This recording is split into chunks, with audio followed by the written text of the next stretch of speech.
Hi, this is Rekha Mishra. Welcome to my class. First of all, what is the meaning of agriculture? So, agriculture is an English adaptation of the Latin word agricultura. In this, ager means field and cultura means cultivation. In the strict sense, agricultura means tillage of the soil. Now, these agricultural activities include growing of crops, fruits, vegetables, flowers and rearing of livestock. तो ये agriculture या कृषि एक ऐसी आर्थिक क्रिया है जिसमें खेतों की जुताई, बुआई और फसलों को उगाने के साथ साथ फलों, सब्जियों और फूलों को उगाया जाता है। पशुपालन क्रिया भी की जाती है। Agriculture is an age-old economic activity in our country. It is a primary activity which produces most of the food that we consume. तो खेती जो है ये बहुत पुरानी हमारी आर्थिक क्रिया है जिसे प्राथमिक क्रिया भी कहते हैं। ये खाद्य पदार्थों का बेसिक रूप से उत्पादन करती है जिसका हम उपभोग करते हैं। Besides food, grains, it also produces raw material for various industries. तो खाद्य पदार्थों के साथ साथ ये उद्योगों के लिए कच्चा माल भी उत्पन्न करती है। Farming varies from subsistence to commercial type. In different parts of India, the following farming systems are practiced. तो कृषि जो है या फार्मिंग जो है ये जीवन निर्वाह से लेके व्यावसायिक कृषि तक होती है। भारत में कई तरह की कृषि व्यवस्थाएं लागू की गई हैं। Now types of farming. Over years, cultivation method in India have changed significantly depending upon the characteristics of physical environment, technological know-how, and socio-cultural practices. तो भारत में सदियों से खेती होती आ रही है। आपको मालूम है, पढ़ चुके हैं हिस्ट्री में कि सिंधु घाटी सभ्यता काल से भी खेती होती आ रही है। तो जैसे जैसे हमारा प्राकृतिक पर्यावरण बदला, हमारा तकनीकी ज्ञान बदला और हमारा सामाजिक और सांस्कृतिक परिवेश बदला, वैसे वैसे खेती की व्यवस्थाओं में या खेती के तरीकों में परिवर्तन आता गया। Therefore, farming varies from subsistence to commercial farming. At present, we practice different types of agricultural farming. First is primitive subsistence farming, next is intensive subsistence, and third is commercial. So, agriculture is the largest livelihood provider in rural India. हमारे यहाँ सदियों से खेती होती रही है और वर्तमान में 3 प्रकार की कृषि व्यवस्था हमारे यहाँ होती है। एक है प्रिमिटिव सबसिस्टेंस फार्मिंग या आदिम जीवन निर्वाह कृषि, दूसरी है इंटेंसिव सबसिस्टेंस फार्मिंग या सघन जीवन निर्वाह कृषि, और तीसरा है कमर्शियल फार्मिंग या व्यावसायिक कृषि। Now the first is primitive subsistence farming या जिसे हम आदिम जीवन निर्वाह कृषि कहते हैं।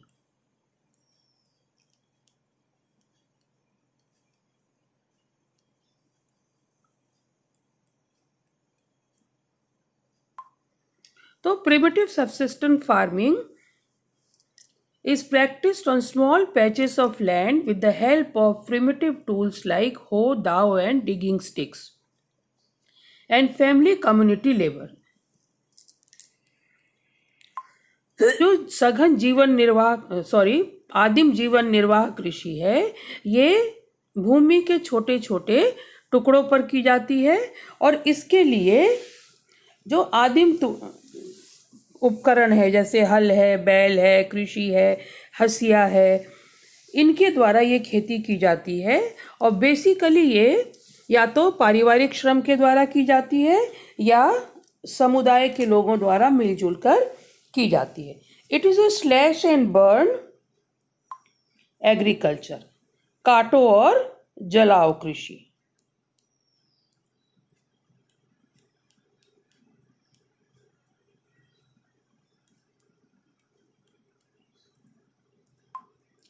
It is known by different names in different parts of the country. तो इस कृषि को हम काटो और जलाओ कृषि कहते हैं। इसमें क्या करते हैं कि जंगल के एक छोटे से या भूमि के एक छोटे से टुकड़े को साफ किया जाता है, वहाँ पर जो भी वनस्पति होती है, जो पेड़ पौधे होते हैं, उनको काट दिया जाता है और इसके बाद 1-2 दिन में जब वो सूख जाते हैं तो उनको जला दिया जाता है। जलाने के बाद जो राख बचती है उसको हल बैल की सहायता से या फावड़े वगैरह की सहायता से उसको उसी भूमि में मिला दिया जाता है और फिर उस पर खेती की जाती है। कुछ समय बाद जब 1-2 साल के बाद या 3-4 साल के बाद जब भूमि की उर्वरा शक्ति समाप्त हो जाती है तो फिर उस जगह को छोड़कर किसी नई भूमि को साफ कर लिया जाता है। It is jhuming in northeastern states like Assam, Meghalaya, Mizoram and Nagaland. Pamlu in Manipur, Deepa in Bastar district of Chhattisgarh and in Andaman and Nicobar Island. तो इसको अलग अलग इलाकों में अलग अलग नामों से जाना जाता है।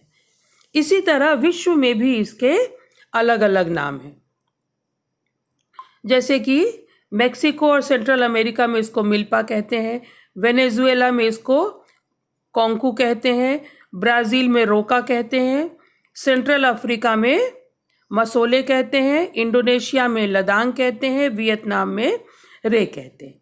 हमारे यहाँ भी इसके डिफरेंट नाम है जो कि आप इसमें से देख सकते हैं। Then next is intensive subsistence farming. It is practiced in areas of high population pressure on land. तो इंटेंसिव सब्सिस्टेंस या सघन जीवन निर्वाह कृषि, सघन जीवन निर्वाह कृषि या इंटेंसिव सब्सिस्टेंस फार्मिंग, ये उन इलाकों में की जाती है जहां जनसंख्या ज़्यादा होती है, जिसके कारण भूमि पर जनसंख्या का दबाव ज़्यादा होता है। It is labour intensive farming. इसकी खासियत क्या है कि ये श्रम प्रधान कृषि होती है, लेबर इंटेंसिव होती है, इसमें ज़्यादा मजदूर लगते हैं. Where high doses of biochemical inputs and irrigation are used for obtaining higher production. तो ये ऐसी खेती है जिसमें बहुत ज़्यादा श्रम लगता है, इसके साथ ही साथ जैविक खाद का और सिंचाई का बड़े पैमाने पर उपयोग होता है ताकि उत्पादन अधिक हो. There is enormous pressure on agricultural land. चूँकि पॉपुलेशन ज़्यादा होता है तो कृषि भूमि पर बहुत अधिक दबाव होता है. Now the next is commercial farming, या जिसको हम व्यावसायिक खेती कहते हैं. The main characteristics of this type of farming is the use of high doses of modern inputs. तो ये पूरी तरह से मशीनीकृत खेती होती है जिसमें आधुनिक तकनीकों का बड़े पैमाने पर उपयोग करते हैं. Plantation is also a type of commercial farming. तो जो रोपण कृषि होती है,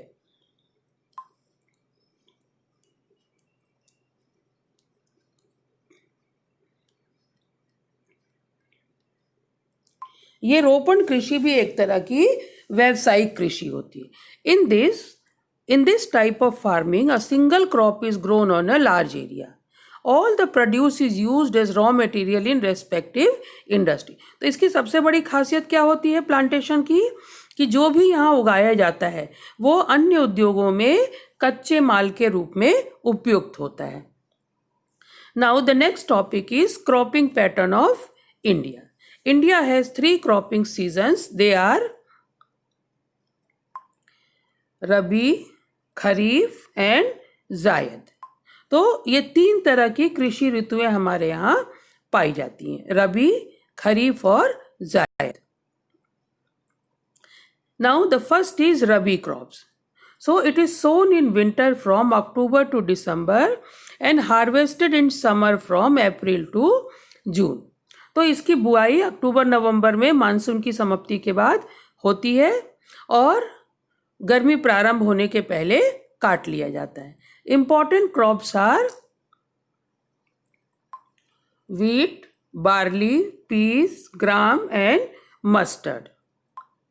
तो रबी क्रॉप्स के लिए बेसिकली कम पानी की और कम तापमान की आवश्यकता होती है। They are grown in states of Punjab, Haryana, Himachal Pradesh, Jammu Kashmir, Uttarakhand, western Uttar Pradesh. ये वो राज्य हैं जो बड़े पैमाने पर रबी की फसलों का उत्पादन करते हैं। Availability of precipitation during winter months due to the western temperate cyclone help in success of these crops.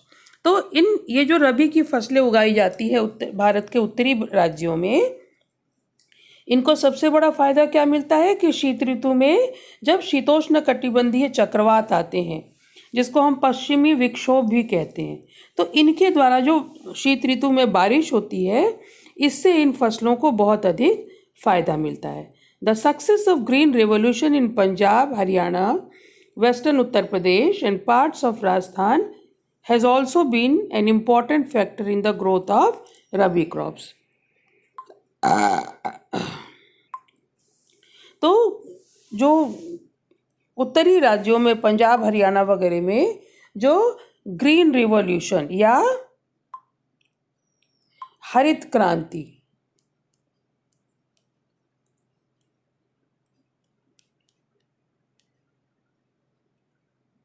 हरित क्रांति की सफलता हुई, उसमें इन रबी की फसलों का सबसे ज़्यादा इम्पोर्टेंस है और इसकी सबसे इम्पोर्टेंट फसल जो है वो गेहूं है।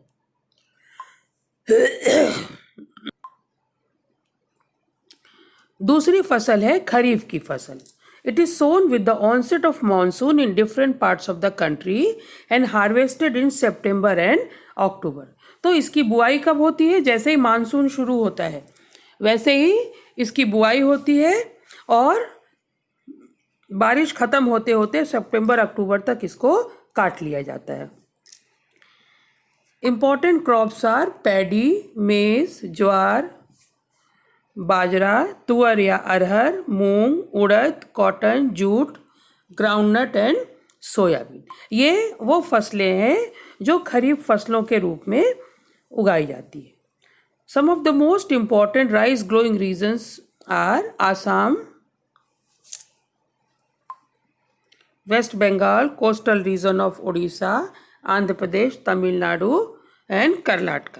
तो ये जो खरीफ की फसलें हैं इनको पानी बहुत ज़्यादा लगता है, इसलिए ये उन इलाकों में उगाई जाती है जहाँ बड़े पैमाने पर बारिश होती है। Recently paddy has also become an important crop of Punjab and Haryana. अब चूँकि सिंचाई की सुविधाएं हो गई है तो धान या जो चावल की फसल है ये बड़े पैमाने पर पंजाब, हरियाणा में भी उगाई जाती है। In states like Assam, West Bengal and Odisha, 3 crops of paddy are grown in a year. They are Ons, Aman और बोडो। ये धान की 3 फसलें हैं जो पूर्वांचल क्षेत्रों में उगाई जाती है। The third season is जायद crops. तो जायद season is a short season between the rabi and kharif season during the summer months. तो जब रबी की फसल मार्च अप्रैल में काट ली जाती है और खरीफ की फसल हम जुलाई अगस्त में बुआई करते हैं, तो इसके बीच का जो समय होता है ये ट्रांजैक्शन पीरियड होता है जिसमें जायद फसलें उगाई जाती हैं। Crops produced are watermelon, musk melon, cucumber, vegetables and fodder crop. तो इसमें वो फसलें तैयार की जाती हैं या उगाई जाती हैं जिनको कम पानी की आवश्यकता होती है और जल्दी तैयार हो जाते हैं. Now the major crops which are produced in India. A variety of food and non-food crops are grown in different parts of the country depending upon the variations in soil, climate and cultivation practice. तो अलग अलग तरह के फसलें उगाई जाती हैं. उनमें डिफरेंस क्यों आता है? यदि मृदा का डिफरेंस है, क्लाइमेट का डिफरेंस है या खेती के तरीकों का डिफरेंस है तो फसलों में अंतर उत्पन्न हो जाता है. तो हमारे यहाँ खाद्य पदार्थ उगाए जाते हैं, नॉन फूड क्रॉप्स उगाए जाते हैं और इसके साथ ही साथ वो फसलें उगाई जाती हैं जो इंडस्ट्रीज़ में या खाद्यान्नों के अलावा इंडस्ट्री में या दैनिक जीवन में उनका उपयोग किया जाता है. So major crops grown in India are rice, wheat, millets, maize and pulses. धान की फसल, गेहूँ, मोटे अनाज, मक्का और दलहन, ये वो फसलें हैं जो खाद्यान्न के रूप में उगाई जाती है. इसके बाद शुगर केन या गन्ना, ऑयल सीड्स या तिलहन, टी या चाय, कॉफ़ी और हॉर्टिकल्चर क्रॉप्स या फलों और सब्जी की खेती. ये वो क्रॉप्स है जो खाद्यान्नों के अलावा उगाए जाते हैं. और रबड़, रेशेदार फसलें या फाइबर क्रॉप्स, कॉटन या कपास और जूट, ये गैर खाद्यान्न फसलें हैं जो हमारे यहाँ उगाई जाती है. Now the first is rice. It is a staple food crop of majority of the people in India. Bharat के अधिकांश लोगों का मुख्य भोजन ये चावल है. India is the second largest producer in the world after China. मतलब विश्व में हम चीन के बाद दूसरे नंबर पर सबसे ज़्यादा चावल का उत्पादन करते हैं.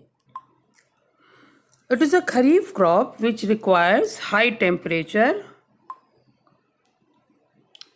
High humidity and annual rainfall above 100 centimetre. अर्थात चावल जो है ये खरीफ की सबसे प्रमुख फसल है. अब चूंकि खरीफ की फसल है तो क्लियर है कि इसे पानी बहुत ज़्यादा चाहिए. तो लगभग जिन क्षेत्रों में 100 सेंटीमीटर से ऊपर बारिश होती है, जहाँ उच्च तापमान होता है, उच्च तापमान मतलब गर्मी रहती है, लगभग 25 डिग्री या उससे ऊपर तापमान रहता है, वहाँ पर चावल की खेती होती है. It is grown in the plains of north and north eastern India, coastal areas and other deltaic region. Development of dense network of canal and tube wells have made it possible to grow rice in areas of less rainfall such as Punjab, Haryana and western Uttar Pradesh. तो जैसे जैसे सिंचाई की सुविधाएं बढ़ती गई वैसे वैसे चावल का उत्पादन उन क्षेत्रों में भी होने लगा जहां बारिश कम होती है. नेक्स्ट क्रॉप इज व्हीट या गेहूँ. It is the second most important cereal crop. Bharat में दूसरा सबसे महत्वपूर्ण खाया जाने वाला अनाज है. Main food crop in north and north western part of the country. Specially जो उत्तरी और पश्चिमोत्तर भारत है, इसका यह सबसे प्रमुख खाद्यान्न है. It requires cool growing season and bright sunshine at ripening time. तो इसे जब ये बढ़ता रहता है, जब इसका विकास होते रहता है, उस समय इसे ठंडा मौसम चाहिए और जिस समय फसल पकती है उस समय खुली धूप होनी चाहिए ताकि फसल अच्छे से पके. It requires 50 to 75 centimetre of annual rainfall. मतलब यदि 50 से 75 सेंटीमीटर तक भी बारिश हो जाती है पूरे सीजन में तो बड़े आराम से गेहूं की फसल हो सकती है. Important wheat growing zones are Ganga Satluj plain, black soil region in Deccan. ये दो ऐसे इलाके हैं जहां मुख्य रूप से गेहूं की फसल उगाई जाती है. Major wheat producing states are Punjab, Haryana, Uttar Pradesh, Bihar, Rajasthan and parts of Madhya Pradesh. ये वो इलाके हैं जहां बड़े पैमाने पर गेहूं उगाया जाता है. तीसरा मिलेट्स या जिसे हम मोटे अनाज कहते हैं।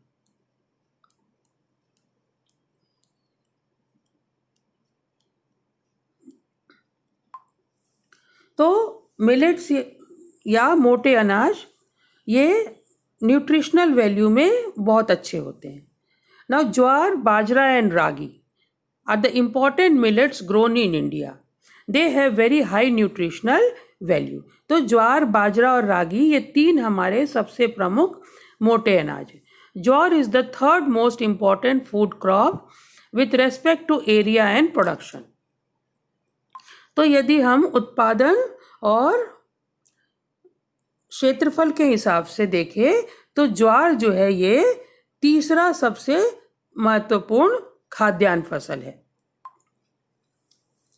Major jowar producing states are Maharashtra, Karnataka, Andhra Pradesh and Madhya Pradesh. The next crop is bajra. It grows well on sandy soil and shallow black soil. Major bajra producing states are Rajasthan, Uttar Pradesh. And the third crop is ragi. It is produced in Karnataka, Tamil Nadu, Himachal Pradesh, Uttarakhand, Sikkim, Jharkhand and Arunachal Pradesh. So these are the millets grown in India. Now the next is maize या मक्का। तो उम्मीद है भुट्टा सबने खाया होगा। यही भुट्टा जब मैच्योर हो जाता है, पक जाता है, तो उसे मक्का कहते हैं। It is a crop which is used both as food and fodder. मतलब ये ऐसी फसल है जिसे खाद्य फसल और चारे की फसल दोनों के रूप में यूज़ किया जाता है। It is a kharif crop which requires temperature between 21 degrees Celsius to 27 degrees Celsius and grows well in old alluvial soil. तो बेसिकली ये खरीफ की फसल है जिसके लिए पानी भी चाहिए और तापमान भी अपेक्षाकृत ऊंचा होना चाहिए। In some states like Bihar, maize is grown in Rabi season also. तो ये ऐसी फसल है जो भारत में खरीफ और रबी दोनों सीजन में उत्पन्न की जाती है। स्पेशली बिहार में ये रबी सीजन में उत्पन्न की जाती है। इसीलिए सालों भर हमको भुट्टा खाने को किसी न किसी कारण से मिल जाता है। Major maize producing states are Karnataka, Madhya Pradesh, Uttar Pradesh, Bihar, Andhra Pradesh and Telangana. Then pulses या दलहन जिसको कहते हैं।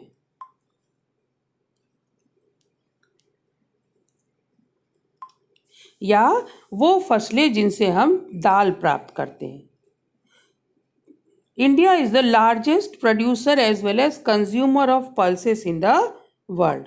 मतलब भारत विश्व का सबसे बड़ा प्रोड्यूसर और कंज्यूमर है दलहन के मामले में। मतलब सबसे ज़्यादा हम दाल उगाते भी हैं और सबसे ज़्यादा दाल खाते भी हैं। These are the major source of protein in a vegetarian diet. Major pulses that are grown in India are तुअर, उड़द, मूंग, मसूर, पीज एंड ग्राम्स। तो मुख्य जो हमारे यहाँ दालें उगाई जाती हैं इनमें तुअर या अरहर की दाल, उड़द या काली दाल जिसको कहते हैं, मूंग, मसूर की दाल जो रेडिश कलर की होती है, पीज या मटर की दाल और ग्राम या चने की दाल। इतने प्रकार की दालें हमारे यहाँ उगाई जाती है। Pulses are leguminous crops.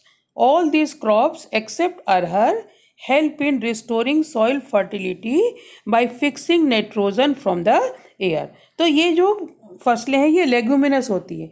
इनकी जड़ों में छोटे छोटे गांठें पाई जाती हैं जो क्या करती हैं, एटमॉस्फेयर के नाइट्रोजन को फिक्स करती हैं, भूमि में नाइट्रोजन की मात्रा को या उनकी उर्वरता को बढ़ाती है। Major pulses producing states in India are Madhya Pradesh, Rajasthan, Maharashtra, Uttar Pradesh and Karnataka. ये वो राज्य हैं जहाँ बहुत ज़्यादा दलहनों का उत्पादन किया जाता है। लेकिन इसके साथ ही साथ लगभग पूरे भारत में किसी न किसी रूप में कोई ना कोई दाल की फसल अवश्य उगाई जाती है। तो ये आप देख सकते हैं हमारी जो प्रमुख दालें हैं। उम्मीद है आपको लेसन समझ में आ गया होगा। बहुत बहुत धन्यवाद आप सभी।